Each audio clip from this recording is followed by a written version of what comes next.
बिस्मिल्लाहिर्रहमानिर्रहीम। अस्सलाम वालेकुम फ्रेंड्स, आप देख रहे हैं CSE guide official YouTube channel और मैं हूं मोहम्मद इरफानुल्लाह। तो सवालों के जवाबों के सिलसिले को आगे बढ़ाते हैं। इसमें बहुत ही इंपॉर्टेंट कुछ क्वेश्चंस हैं, वो आपने ये वीडियो पूरी देखनी है अगर तो आप वाकई जो है कुछ स्टूडेंट्स हैं जो नए जो अप्लाई करना चाह रहे हैं उनके लिए या जिन्होंने पहले अप्लाई किया हुआ है लेकिन अनफॉर्चुनेट रहे हैं उनके लिए कुछ इंपॉर्टेंट क्वेश्चन है इसमें। ठीक हो गया? हैं, एक नहीं है, दो तीन है। ठीक हो गया, चलिए स्टार्ट करते हैं। अच्छा, पहले क्वेश्चन नहीं है, एक और क्वेश्चन था लेकिन वो लास्ट टाइम वीडियो में मैं मिस कर गया था शायद। वो एक दोस्त ने पूछा था, मुझे नाम याद नहीं है, कि शियान जेओतांग XJTU की जो स्कॉलरशिप होती है, B क्लास स्कॉलरशिप जो होती है, क्या उसके लिए बैंक स्टेटमेंट ज़रूरी होती है? क्योंकि B क्लास स्कॉलरशिप के लिए 2000 RMB वो देते हैं, बल्कि 2500 RMB देते हैं और उसके साथ डॉर्मेट्री की फ़ी पे करनी होती है। तो वो आई थिंक 5500 RMB होती है 6 माह की। हर 6 माह बाद 5500 RMB देनी होती है आपको। तो क्या उसमें बैंक स्टेटमेंट आती है? नहीं आती। उनकी जो C क्लास की स्कॉलरशिप होती है उनमें भी बैंक स्टेटमेंट नहीं आती, वो देते हैं 1700 RMB। लास्ट टाइम 2000 था, इस मरतबा जो है 1700 RMB किया है, क्योंकि B और C क्लास जो है स्कॉलरशिप वो दोनों मेरे दोस्तों को मिली थी और उन दोनों ने बैंक स्टेटमेंट जमा नहीं करवाई थी और बैंक स्टेटमेंट के बगैर ही जो है वो गए थे। वो क्यों गए थे? क्योंकि उनके जो एडमिशन नोटिस था उस पर स्टाइपेंड मेंशन था कि इतना स्टाइपेंड आपको हम जो है वो देंगे। और उसके बाद जो डॉर्मेट्री की फ़ी होती है वो उन्होंने एडमिशन नोटिस और आई थिंक जहाँ तक मुझे याद है, और उन्होंने JW फॉर्म पे नहीं लिखा था कि आपको इतनी फ़ी पे करना होगी। उनके लिए एक अलग से प्रॉस्पेक्टस उन्होंने भेजा था, उस प्रॉस्पेक्टस पे डिटेल थी कि इतनी फ़ीस जो है आपको पे करना होगी और बाकी डॉर्मेट्री की डिटेल जो भी कैंपस था उनका वो उसमें डिटेल थी। B और C कैटेगरी किसी आपको परेशान होने की ज़रूरत नहीं है, इंशाल्लाह बैंक स्टेटमेंट की कोई ज़रूरत नहीं पड़ेगी। लास्ट टाइम ऐसे था, अब इस साल सीन कोई और हो तो पता नहीं, लेकिन ऐसा होता नहीं। पिछले 2-3 सालों से सेम ही चल रहा है कानून जो है उनका, मतलब कि एडमिशन नोटिस पे वो मेंशन कर देते हैं, स्कॉलरशिप मेंशन कर देते हैं और स्टाइपेंड भी मेंशन कर देते हैं। जब स्टाइपेंड और स्कॉलरशिप मेंशन हो जाता है एडमिशन नोटिस या JW1 फॉर्म पे, तो JW1 फॉर्म पे तो खैर 2 फॉर्म पे वहाँ पे तो सिर्फ स्कॉलरशिप का ऑप्शन होता है, स्कॉलरशिप मेंशन करते हैं और एडमिशन नोटिस पे जो है स्टाइपेंड मेंशन कर देते हैं। कुछ यूनिवर्सिटीज़ करती हैं, कुछ नहीं करती, और शियान जेओतांग जो है करती है। तो आपको टेंशन लेने की बिल्कुल भी ज़रूरत नहीं है, इंशाल्लाह किसी बैंक स्टेटमेंट की ज़रूरत नहीं पड़ेगी। अब आगे चलते हैं। अबू बकर का क्वेश्चन था, आई थिंक लास्ट जो है ये हो गया था शायद। चलिए मैं दोबारा बता देता हूँ कि स्प्रिंग इनटेक के लिए कोई यूनिवर्सिटीज़ बता दें कौन कौन सी यूनिवर्सिटीज़ हैं। एक तो चोंगचू यूनिवर्सिटी है, ज़ेंगज़ोऊ यूनिवर्सिटी जिसे कहते हैं, वो मार्च इनटेक में करती है, लेकिन वो करती सिर्फ PhD के लिए है, तो उसमें अप्लाई करने का फ़ायदा कोई नहीं है। अब PhD वाले अप्लाई कर सकते हैं। प्रेसिडेंशियल स्कॉलरशिप होती है, वो सेम CSE के इक्वल होती है।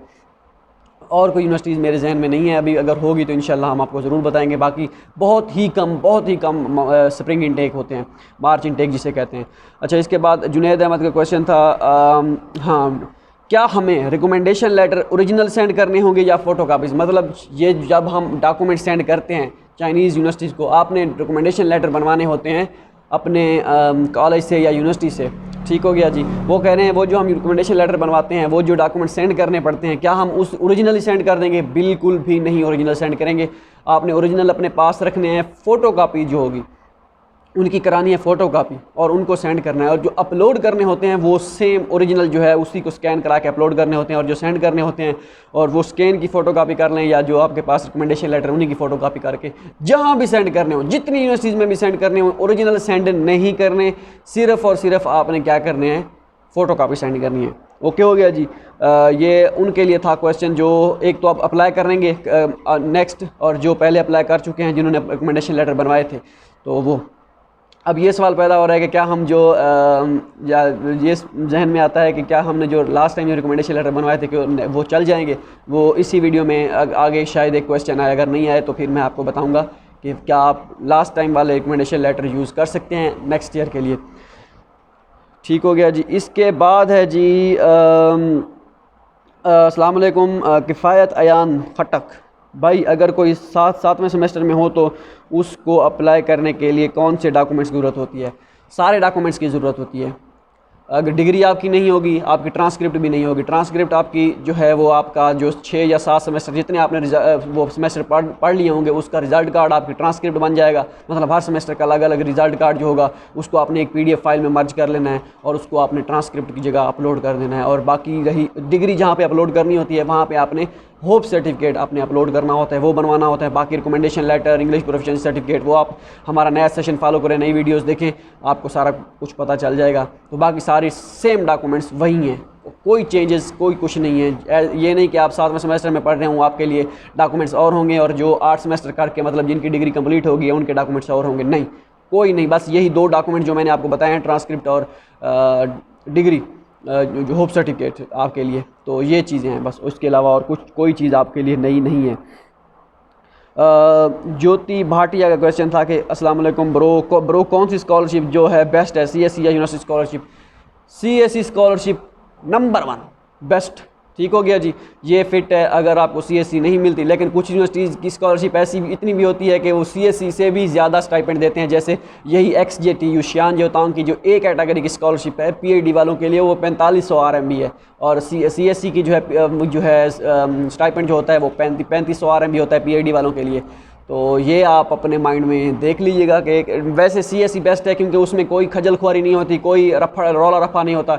रौला रफा तो खैर उसमें यूनिवर्सिटी स्कॉलरशिप में भी नहीं होता, लेकिन ये होता है कि अगर आपको सीएससी मिलती है तो वो आप अगर कोई उसमें आपको कुछ डॉर्मिटरी से नहीं आगे पीछे कर सकते या इस तरह का कुछ सीन, मतलब कि वो बिल्कुल सेफ़ होता है, मतलब सेफ़ होता है, ऐसे समझें, ठीक हो गया जी। वैसे यूनिवर्सिटी स्कॉलरशिप में भी कोई मसला नहीं है, दोस्त हमारे वहीं पे हैं जो 2-2000 RMB पे भी स्टाइपेंड पे भी गुजारा कर रहे हैं, और उनमें से 1000 RMB जो है डॉर्मेट्री की फ़ी देना पड़ रही है, तो कोई मसला नहीं है। सीएससी बेस्ट है यूनिवर्सिटी स्कॉलरशिप से। हाँ, अगर कभी कहीं पे आपको वो जो है रकम देखनी हो, अमाउंट देखनी हो स्टाइपेंड की, वो फिर कभी कहीं यूनिवर्सिटी स्कॉलरशिप ज़्यादा देती है, ठीक हो गया जी। पहले सीएससी की ट्राई करें, अगर सीएससी ना मिले फिर यूनिवर्सिटी स्कॉलरशिप की, ठीक हो गया। अच्छा सर मेरे सब्जेक्ट ओनली माई ड्रीम्स के नाम से कोई था। सर मेरे सब्जेक्ट इकोनॉमिक्स है, मेरा सब्जेक्ट इकोनॉमिक्स है, मुझे किस यूनिवर्सिटी में अप्लाई करना चाहिए? एंड सेकंड ये कि मेरा फाइनल सेमेस्टर ख़त्म होने वाला है, तो क्या डिग्री में वक्त लगेगा, तो क्या करूं? डिग्री कोई मसला नहीं है, अगर आपके पास डिग्री नहीं है प्रोविजनल सर्टिफिकेट बनवाएं, ट्रांसक्रिप्ट आप अभी पढ़ रहे हैं तो फिर आप वही होप सर्टिफिकेट वो आपको मैंने बताया जितने सेमेस्टर आपने पास कर लिए वो सब का रिज़ल्ट कार्ड निकलवाएं अपनी यूनिवर्सिटी से, ठीक हो गया जी। रिज़ल्ट कार्ड जब निकल आएगा तो उसको आपने एक PDF फाइल में स्कैन करवा के एक PDF फाइल बना लेनी है उन 7 सेमेस्टर या 6 सेमेस्टर के रिज़ल्ट कार्डों की 1, 2, 3 तरतीब से, ठीक है, वो आपकी बन जाएगी ट्रांसक्रिप्ट। और होप सर्टिफिकेट आपने डिग्री की जगह लगा लेना है, यूनिवर्सिटी से कहना है होप सर्टिफिकेट बना के दें। तो इतनी सी गेम है बस, और कोई नहीं है। बाकी अगर आप ये सोच रहे हैं कि इकोनॉमिक्स आपका डिपार्टमेंट आपको किस यूनिवर्सिटी में अप्लाई करना चाहिए, कोई यूनिवर्सिटी भी या इकोनॉमिक्स वगैरह इस तरह का कोई चक्कर नहीं है। जहाँ भी आपका डिपार्टमेंट है वहाँ पे आप क्या करें, इकोनॉमिक्स अगर आपका है तो उसमें अप्लाई करें। Dongbei university of finance and economics DUFE, ये एक अच्छी यूनिवर्सिटी है, इसमें अगर इकोनॉमिक्स के हिसाब से अगर आप देखें उसमें अप्लाई करना चाहें तो ये बेस्ट है, ठीक है। इसी तरह और जो कोई होंगी जिस डिपार्टमेंट के लिए जो यूनिवर्सिटी बेस्ट होगी, जैसे ही उसके एडमिशन स्टार्ट होंगे हम इंशाल्लाह आपको बताते रहेंगे कि ये यूनिवर्सिटी इस मेजर के लिए बेस्ट है, इसमें ट्राई कीजिए। तो ये है तो वैसे लक, हर यूनिवर्सिटी में 5, 6 या 10 सीटें होती हैं, 5-6 सीटें होती हैं मैक्सिमम, अगर ज़्यादा से ज़्यादा भी एक डिपार्टमेंट को दी जाए, तो ये तो लक है, ठीक हो गया जी। अच्छा, इसके बाद ये थैंक्स वैंक्स वाले जो उन्होंने किया हुआ है उन सब का थैंक्स, वो वीडियो कमेंट में मैं नहीं बता रहा, मैं सिर्फ क्वेश्चन एंड आंसर का ही बता रहा हूँ। आपका सबका थैंक्स जिन्होंने कमेंट किए हुए हैं। अच्छा, इसके बाद है जी अस्सलाम वालेकुम महरीन गिलानी, मैंने पिछली स्कॉलरशिप के लिए जो डॉक्यूमेंट्स तैयार किए थे इस बार वो यूज़ कर सकते हैं, जो मेडिकल बनवाया और नोटराइज करवाया, प्लीज़ रिप्लाई। ये क्वेश्चन बहुत ही इंपॉर्टेंट क्वेश्चन है, इस पे ध्यान देने की ज़रूरत है। इसमें काफ़ी दोस्त गलतियां भी कर जाते हैं थोड़ी बहुत, ठीक है। जो वो कह रहे हैं कि मैंने डॉक्यूमेंट्स बनवाए थे लास्ट टाइम, क्या मैं अब वो यूज़ कर सकती हूँ? मतलब कि उन्होंने कहा है कि मैं रिकमेंडेशन लेटर मैंने लास्ट टाइम बनवाया था यूनिवर्सिटी से, अब क्या मुझे दोबारा जाना पड़ेगा रिकमेंडेशन लेटर बनवाने के लिए? मैंने इंग्लिश प्रोफिशिएंसी सर्टिफिकेट बनवाया था, क्या अब मुझे दोबारा जाना पड़ेगा? या मैंने जो फिज़िकल एग्जामिनेशन फॉर्म बनवाया था, मेडिकल सर्टिफिकेट जिसे कहते हैं, वो भी मुझे दोबारा बनवाना पड़ेगा? इस तरह की सारी चीज़ें, तो ये क्या करना पड़ेगा मुझे? तो मैं आपको जो मशवरा दूँ मैं यही दूँगा कि आप बेहतर तो यही है कि दोबारा बनवा लें। ऐसा क्योंकि कोई पॉलिसी नहीं है कि आप पुराने हों या नए हों, उन्होंने कहीं पे लिखा हुआ नहीं है। लेकिन फ़िज़िकल एग्जामिनेशन फॉर्म तो वो तो आपको बिल्कुल डेफिनेटली नया बनवाना पड़ेगा, क्योंकि वो तो 6 माह के बाद एक्सपायर हो जाता है। तो वो तो आप नया बना लीजिए। और जो रिकमेंडेशन लेटर और उनकी जो है इंग्लिश प्रोफिशिएंसी सर्टिफिकेट और जो चीज़ें हैं, इनके लिए जो है आप दोबारा बनवा लें तो बेहतर है, क्योंकि इससे मैं आपको इस थोड़ा सा ये आइडिया दे दूँ, ओवरव्यू आपके जहन में थोड़ा सा खाका बन जाएगा क्यों ये ज़रूरी है। अगर तो वहाँ पे डेट लिखी हुई है या नहीं लिखी हुई, बेहतर तो ये वहाँ पे डेट लिखी होनी चाहिए कि इस डेट को ये रिकमेंडेशन लेटर प्रोफेसर ने बना के दिए थे, ठीक है। क्योंकि कुछ यूनिवर्सिटीज़ ऐसी होती हैं चाइना की, वो आप जब अप्लाई करते हैं उनकी कोई ऐसा शर्त मेंशन नहीं होती उनके जो है एप्लीकेशन प्रोसीजर में कि भाई ये जो है रिकमेंडेशन लेटर पुराना ना हो, ठीक है। लेकिन वो कभी कभार ये कि आप जब अप्लाई करते हैं वो ये कह देते हैं, दोबारा आपकी फ़ाइल जो है वो रिटर्न कर देते हैं आपको कि भाई आपका जो रिकमेंडेशन लेटर है वो, मतलब अगर आप जून में जनवरी फरवरी 2021 में अप्लाई कर रहे हैं तो वो आपको ये कहेंगे कि आपका रिकमेंडेशन लेटर बना हुआ है जनवरी 2020 का, आप अप्लाई कर रहे हैं जनवरी 2021 में और डेट पिछले साल की लिखी हुई है, तो वो आपको ये कहेंगे कि आपका रिकमेंडेशन लेटर जो है जुलाई 2020 से पहले बना हुआ ना हो, मतलब उसके बाद की कोई डेट हो या सितंबर की। क्योंकि ऐसी मैंने देखी हैं यूनिवर्सिटीज़ जो कह रही हैं कि पुराना बना हुआ ना हो, वो कह रहे हैं नया हो, कुछ यूनिवर्सिटीज़, सारी नहीं। तो इस वजह से आप उनको ये मौका ना दें कि आपको वो रिजेक्ट कर सके इस बिना पर कि आपके रिकमेंडेशन लेटर पुराने थे। तो बेहतर यही है, जैसे ही टाइम आएगा, अपना टाइम आएगा, जैसे ही टाइम आएगा तो आपने क्या करना है, वहीं से जाके प्रोफेसर से इंग्लिश प्रोफिशिएंसी सर्टिफिकेट, तो मेरे ख्याल में वही होगा, एक ही बनवाना होता है, लेकिन उसको भी आप दोबारा बनवा लीजिएगा। कोई भी यूनिवर्सिटी वाले बना देते हैं, उनको कौन सा क्या इशू है, एक पेज ही तो प्रिंट करके देना है और स्टैंप लगा के देनी है। इंग्लिश प्रोफिशिएंसी सर्टिफिकेट और रिकमेंडेशन लेटर, ये दोनों चीज़ें मैं आपको यही सजेस्ट करूंगा कि दोबारा बनवाइएगा, क्योंकि अगर पुरानी यूज़ करते हैं तो हो सकता है, हाँ नोटराइज को जो कहा है कि आपने नोटराइज जो हैं वो डॉक्यूमेंट्स पिछले साल, उनका कोई मेरे ख्याल में कोई इशू नहीं है। नोटराइज आज हुए हूँ कल हुए हूँ, नोटराइज तो नोटराइज हैं, वो कोई इशू नहीं है। लेकिन उसका भी मैं तो आपको यही सलाह दूंगा कि उसको भी अपडेट करा लें, क्योंकि जब आप एक चीज़ अपडेट करते हैं उनको ये पता चलता है कि ये बंदा जो है सिंसियर है अपने साथ, इसके सारे डॉक्यूमेंट्स अपडेटेड हैं। जब पुराने डॉक्यूमेंट्स करते हैं तो फिर वो जो है वो थोड़ा सा दिमाग में वो करते हैं कि ये क्या थोड़े पुराने डॉक्यूमेंट्स हैं, इतना वो होता नहीं है। लेकिन वैसे ही एक जनरली जो एक आपके अगर जहन में इबहाम जो भी है वो है, तो फिर आप नए डॉक्यूमेंट्स अपने दोबारा बनवाएं, ठीक है। अगर नहीं है, अगर आपको यही लगता है ये चल जाएंगे, कोई इशू नहीं है, तो फिर आप चला लीजिएगा। अगर मैं होता तो मैं तो जी नए बनवाता, ठीक हो गया। ये थी सारी चीज़ें। अच्छा, इसके बाद है जी, अच्छा 12th के बाद इंजीनियरिंग के लिए स्कॉलरशिप कितनी चांसेस हैं, और 12th के मार्क्स मैटर करते हैं या डॉक्यूमेंट्स ये वगैरह मैटर करते हैं या नहीं करते, और एक्स्ट्रा लगते हैं प्लीज़ डॉक्यूमेंट्स वगैरह। अच्छा, तालिब हसन का क्वेश्चन था। तो भाई मैटर नंबर जो है वो मैटर नहीं करते, ठीक है। सम टाइम कर भी जाएं लेकिन ज़्यादातर नहीं करते, आपकी लक मैटर करती है। और उसके बाद स्क्रीनशॉट जो है यार ये आधा था कि साइड पे आपने क्या लिखा है कि मार्क्स करते हैं, डॉक्यूमेंट्स भी एक्स्ट्रा लगते हैं प्लीज़ सर। डॉक्यूमेंट्स वगैरह सेम है जो मास्टर और बैचलर उसके पीएचडी वालों के लिए, आपको एक्सेप्टेंस लेटर की ज़रूरत नहीं है, बाकी सेम टू सेम सारे डॉक्यूमेंट्स वही हैं, तो उसका कोई मसला नहीं है, ठीक हो गया जी। नंबर आपके अगर अच्छे हैं तो ठीक है। मैं आपको एक चीज़ क्लियरली बता दूँ, बैचलर के जितने भी स्टूडेंट्स हैं, जितने भी आप अभी आपके पास टाइम है, इन 5-6 महीनों में HS के 2 और HS के 3 या HS के 4 तो बड़ी मुश्किल है अगर, लेकिन HS के 2-3 तक लाजमी आप कर लें। जब भी आप अप्लाई करें, आपके पास HS के 2-3 सर्टिफिकेट, जो चाइनीज़ के सर्टिफिकेट होते हैं लैंग्वेज के, वहाँ पे आपके अगर कोई इलाके में क्या नाम है उसका, अगर मास्टर और पीएचडी वाले हैं वो भी कर लें, उनके लिए भी बेस्ट है। अगर आपके इंस्टीट्यूट उसमें इलाके में कोई वोकेशनल इंस्टीट्यूट या टेक्निकल कॉलेज में कोई कोर्स हो रहा है चाइनीज़ का, तो मैं आपको ये सजेस्ट करूंगा कि आप वो कोर्स कर लें, क्योंकि नेक्स्ट टाइम जो है बैचलर वालों के लिए, मास्टर वालों के लिए चलो समझ आती है कि उनका अगर एक यूनिवर्सिटी में मेजर चाइनीज़ में है तो दूसरी में इंग्लिश में होगा, तो वो इंग्लिश वाली को प्रेफर करेंगे, इंग्लिश में वाली में अप्लाई करेंगे। बैचलर वालों के लिए 99.99 जो उनके मेजर्स होते हैं जिन यूनिवर्सिटीज़ में आप अप्लाई करते हैं, उनके लिए चाइनीज़ में होते हैं। तो HS के, अगर आपके पास HS के 4 ना हुआ तो आपको रिजेक्ट कर देंगे, वो आपकी एप्लीकेशन कंसीडर ही नहीं करेंगे, जैसा इस साल हुआ है। अब मैं आपको एक स्टोरी बता देता हूँ। एक लड़का था, वो मुझसे कंटेक्ट में था मैसेंजर पे, बैचलर का स्टूडेंट था, वो बैचलर के लिए अप्लाई कर रहा था। तो उसने कहा कि पहले उसका मैसेज आया कि मैं एडमिटेड हो गया हूँ एक यूनिवर्सिटी में, ठीक है। उसके बाद 2 दिन बाद दोबारा यार मुझे जो है उन्होंने रिजेक्ट कर दिया है, मेरा मेजर चाइनीज़ में था, ये है वो है, तो इस वजह से उन्होंने कहा आपको हम सेलेक्ट नहीं करते। बैचलर का स्टूडेंट था। तो अब क्या जी, मैंने कहा हो सॉरी, तो ये उसने कहा कोई नहीं वैसे। अच्छा, 3-4 दिन बाद उसने फिर यूनिवर्सिटी वालों को कहा कि मेरे पास HSK3 था, HSK4 अब एग्ज़ाम नहीं हुआ तो मैं कैसे बैठता HSK4 देने के लिए, तो HSK4 तो मेरे पास नहीं है। तो फिर उन्होंने कहा, यूनिवर्सिटी वालों ने कहा हाँ जी, उन्होंने थोड़ा बहुत उसकी एप्लीकेशन के बारे में सोचा कि क्या किया जाए उसके साथ।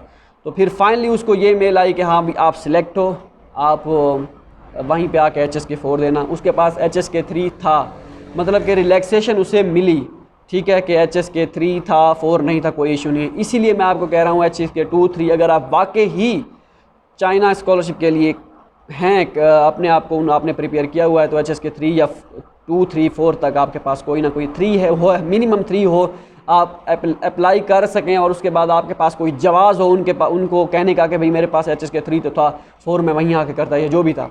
तो ये सीन है, ठीक हो गया जी। उनसे अगर आप करना चाहें तो आप HSK3, 4 लाजमी कीजिएगा। वगरना मेरा मशवरा यही है कि पाकिस्तान में किसी यूनिवर्सिटी में एडमिशन ले लें, यहीं पे पढ़ें, और चाइना अप्लाई के लिए बैचलर वाले जो हैं साइड पे एक पार्ट टाइम ऐसे समझें, रखें इसको। हो गया तो हो गया, नहीं हुआ तो बस वो तो आपकी पढ़ाई चल रही है, और उस पढ़ाई के साथ साथ अगर आप चाइनीज़ लैंग्वेज कर लेते हैं तो वो भी अच्छा है। अगर खुदा ना खास्ता अगर आपकी बैचलर में स्कॉलरशिप ना लगी तो आप मास्टर में, अगर आपके पास चाइनीज़ लैंग्वेज भी हुआ और उसके बाद मास्टर्स एजुकेशन भी हुई, मतलब बैचलर आप पढ़ चुके होंगे, तो आपको बहुत बड़ा एज मिल सकता है। और इसके बाद है जी CSE scholarship A, B and C category में डिटेल में वीडियो बनाए। A कैटेगरी जो होती है वो एम्बेसी के थ्रू अप्लाई होती है, ठीक है, मतलब कि आप अपने कंट्री में जो है एम्बेसी जो है उसके थ्रू आप अप्लाई कर सकते हैं, उनको डॉक्यूमेंट सेंड करते हैं और वो जो है आपकी एप्लीकेशन आगे फॉरवर्ड करते हैं, जो भी हिसाब होता है, ठीक हो गया, नंबर 1।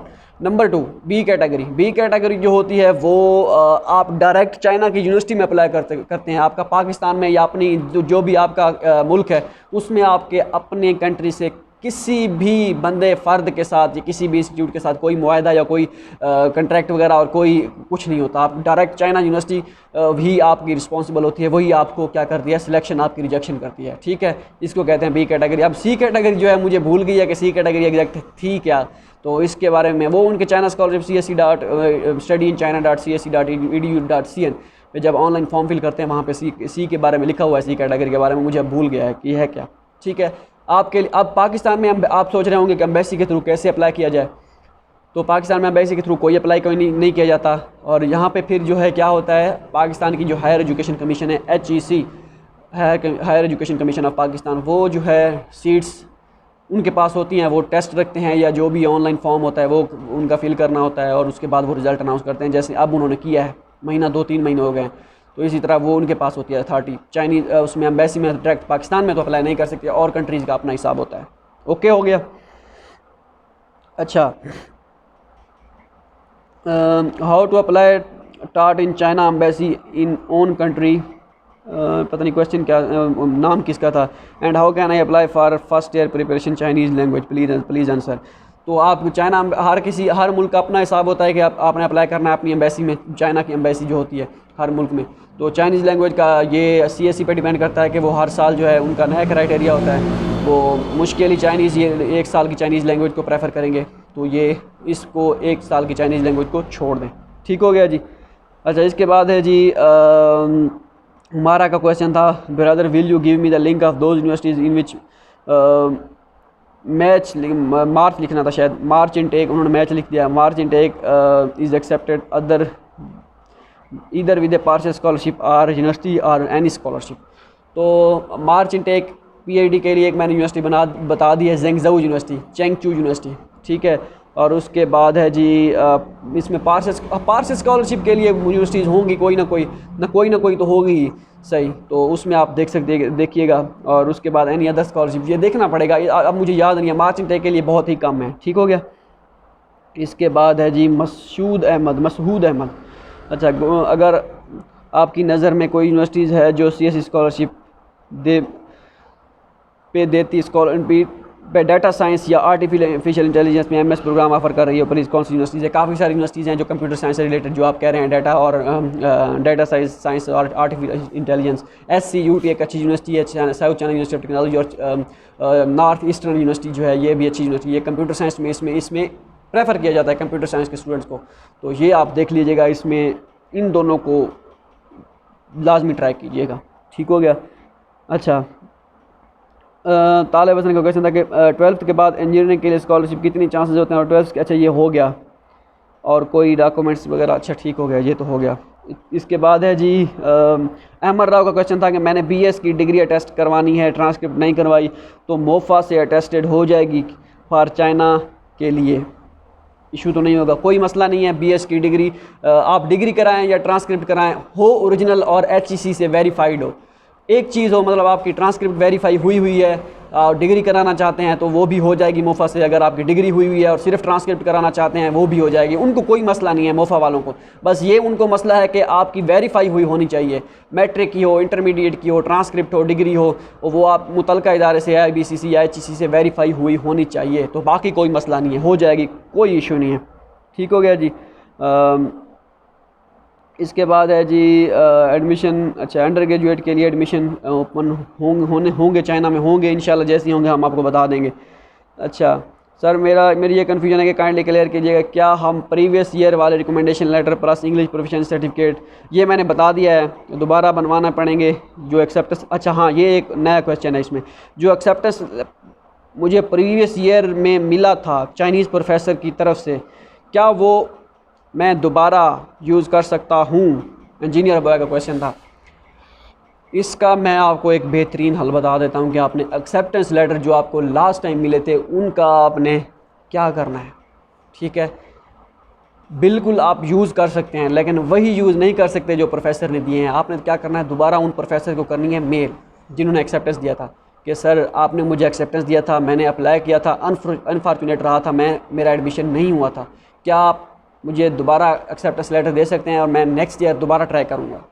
ठीक हो गया, तो वो आपको डेफिनेटली दोबारा एक्सेप्टेंस लेटर दे देंगे। ठीक है, बहुत अच्छे लोग हैं वो, तो वो आप दे देंगे। अगर मिल जाते हैं तो वो एक्सेप्टेंस लेटर और 1 2 या 3 4 और प्रोफेसर से भी लीजिएगा, और उनके बाद उनको जो है एक दूसरे के साथ उनका मवाजना कीजिएगा कि इनमें से कौन सा प्रोफेसर तगड़ा है, जो अच्छा प्रोफेसर हो। ये ना हो एक्सेप्टेंस लेटर आप एक प्रोफेसर से लेते आ रहे हों और वो उनके पास इतनी अथॉरिटी ना हो, उसको मतलब कि स्टूडेंट्स से ज़्यादा ऑफ़र ना किए जा रहे हों, एक भी ना किया जा रहा हो, तो फिर मसला हो सकता है, फिर फ़ायदा कोई नहीं हो ऐसे एक्सेप्टेंस का।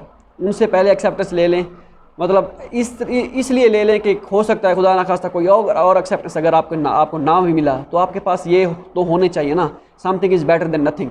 ठीक है, तो ये आपके पास कुछ ना कुछ ना होने से तो होना तो बेहतर ना थोड़ा बहुत, तो इस वजह से वो एक्सेप्टेंस लेटर आप दोबारा उनसे ले लें। उनको आपके पास WeChat पे ऐड हैं, तो अभी आप सोच रहे होंगे कि अभी कहूँ, अभी 5-10 दिन या ये 10-15 दिन जो है ये वेट कर लें।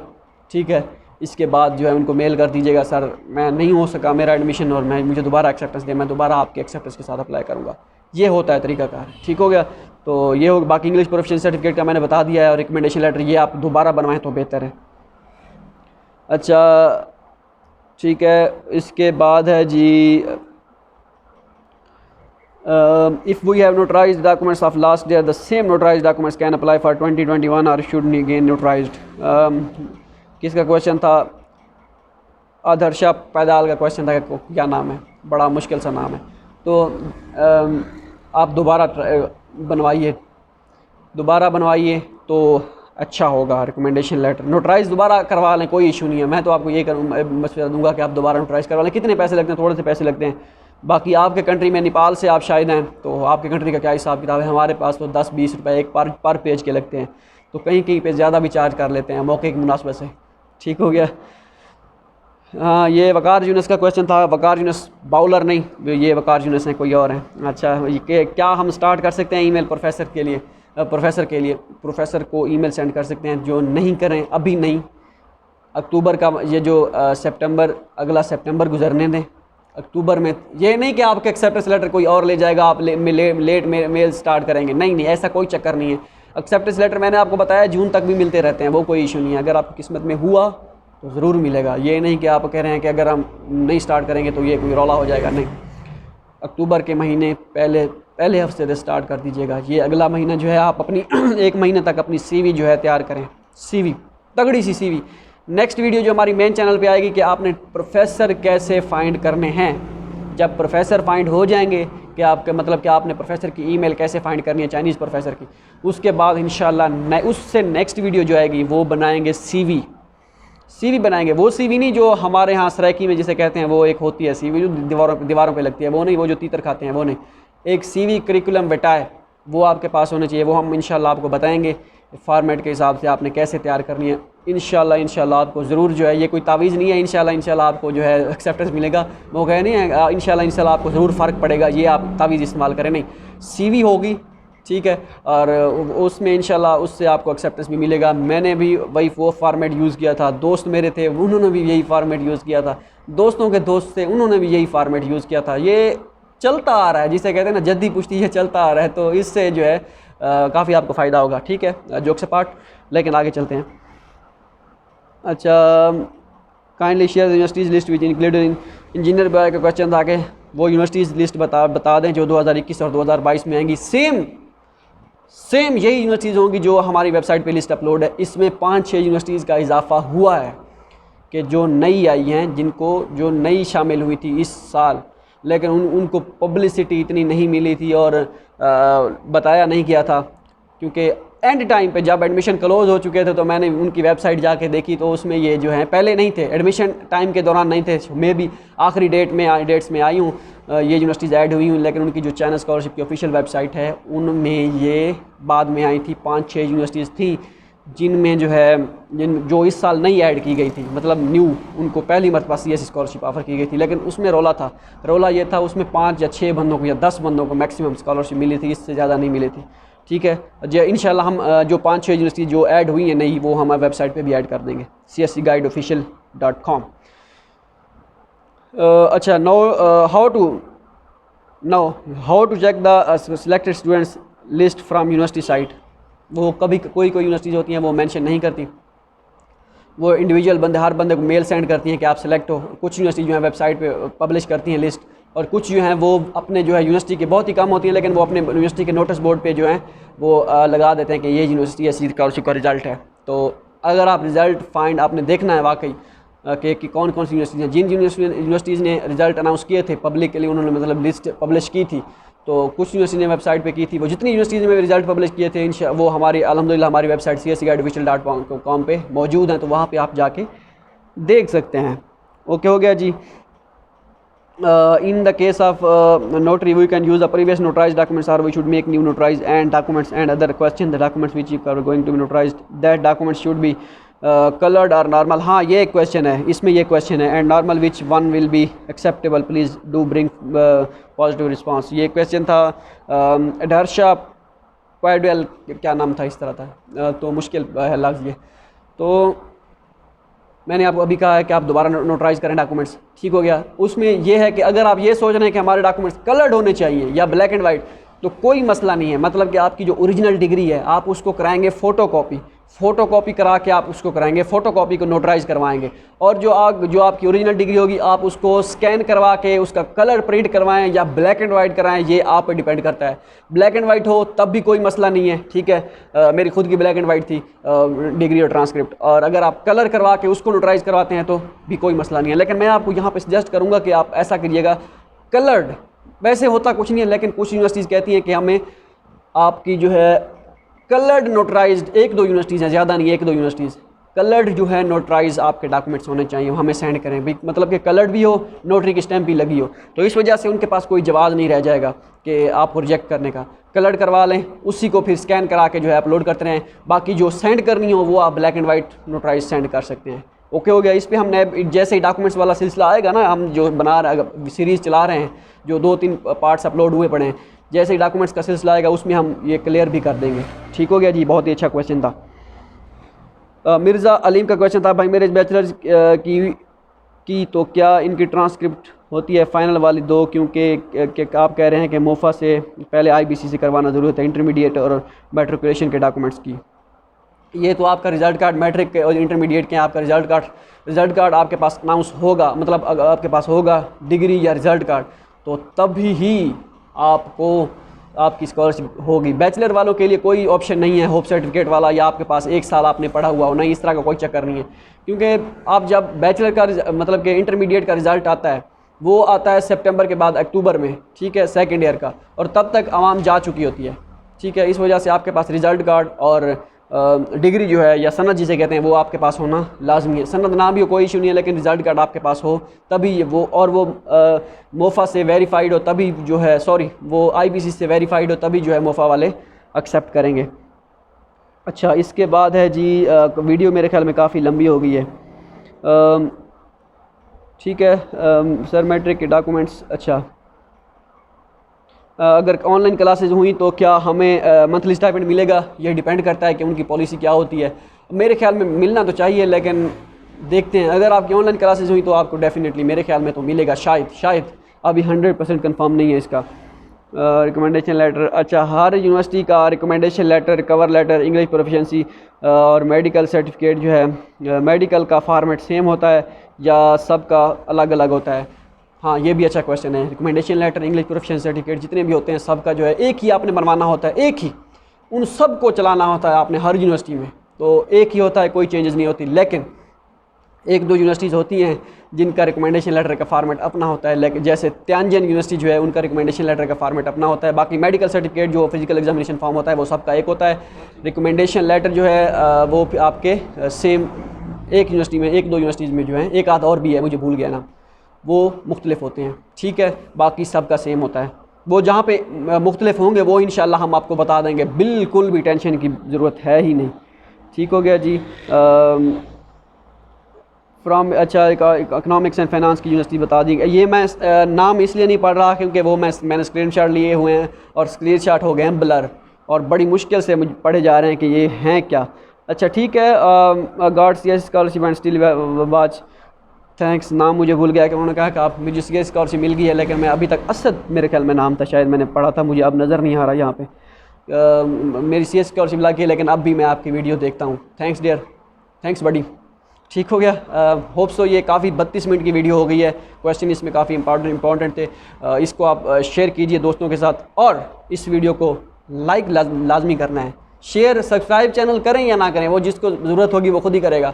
लाइक आपने, अगर आपको अच्छी लगी वीडियो तो ये वीडियो लाइक कीजिएगा। इस वीडियो का लाइक का एम है जी 100 बंदे इसको लाइक करेंगे तो तभी जाके कोटा पूरा होगा। मिलते हैं अगली वीडियो में, याद रखिएगा। अल्लाह हाफिज़।